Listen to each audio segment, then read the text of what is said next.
All right, just moments ago, President Biden delivered his first remarks to the nation following the election of Donald Trump.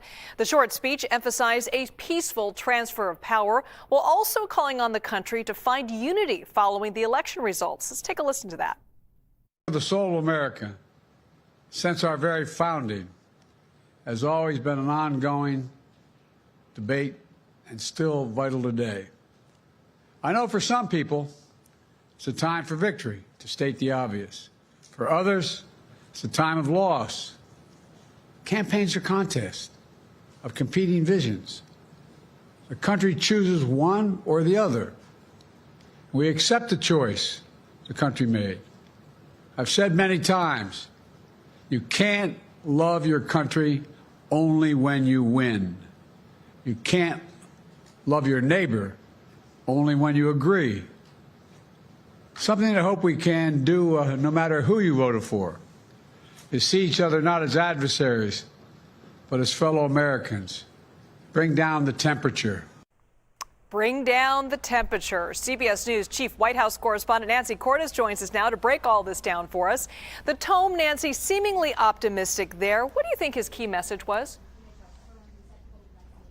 His key message, Liz, was that this is a temporary setback and that for those Americans who see this as a time of loss, that it is, A, not going to go on forever, and B, that a lot of the legislation that his administration was able to get passed in the previous 4 years will only continue to bear fruit over the next few years as more of that money gets spent, as more of that legislation gets implemented. So he argued that what his administration has been able to achieve will have long-lasting effect. It's basically sort of the best spin he can put on it, knowing that if Republicans do control the White House, the Senate, and possibly the House as well, that they will work to try to undo some, if not much, of the legislation and executive orders that he has worked to put in place over the past 4 years. And Nancy, a lot of finger pointing going on today among Democrats about how they got to this point. The president had this to say about his conversation with Vice President Harris. Let's take a listen to that. I also spoke with Vice President Harris. She's been a partner and a public servant. She ran an inspiring campaign, and everyone got to see something that I learned early on to respect so much, her character.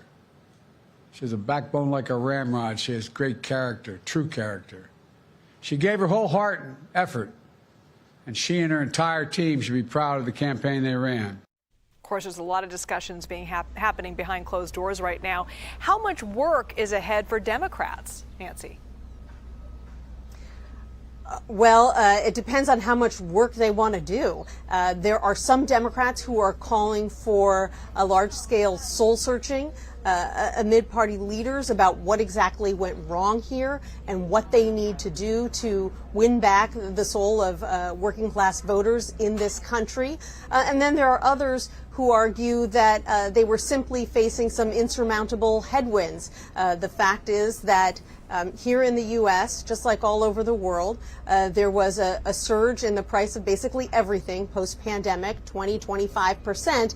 And even though inflation has now come down, they argue that Americans are just deeply frustrated by the fact that life costs a lot more than it did 4 years ago, and that they were voting with their pocketbooks and showing their frustration by switching parties. And so what you see right now is sort of a variety of views, as you would expect among those who are part of the losing party, to try to figure out what exactly this loss tells them about the state of the party and its strength, and how much work they need to do to take stock going forward if they want to try to regain control of the White House in 4 years.